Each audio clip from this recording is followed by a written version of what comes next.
আবারও নিয়ে চলে এসেছি আর একটা অর্গানজা শাড়ি টিউটোরিয়াল। তো এই শাড়িটাকেও আমি ফ্লিপকার্ট থেকেই নিয়েছি, আর এইটা নিয়ে আমার 4 নম্বর organza sari. I just love this kind of sari.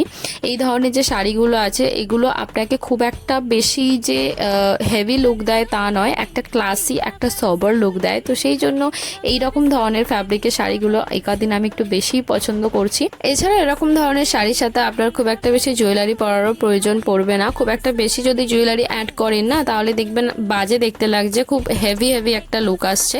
তো সেই জন্য এরকম ধরনের শাড়ির সাথে ছিমছাম সাজই কিন্তু একটু বেশি মানায়। এছাড়া এরকম ধরনের শাড়িগুলো খুব একটা বেশি ভারী তো হয় না, আর নেট শাড়ির মতো না এই ফ্যাব্রিকগুলো হার্ড হয় না, মানে গায়ে ফোটে না, খুবই সফট ধরনের একটা ফ্যাব্রিক। তো সেই জন্য এই গরমকালে যদি আপনি একটা ছিমছাম একটা সিম্পল লুক ক্রিয়েট করতে চান তাহলে এরকম ধরনের শাড়িগুলো অবশ্যই চুজ করতে পারেন।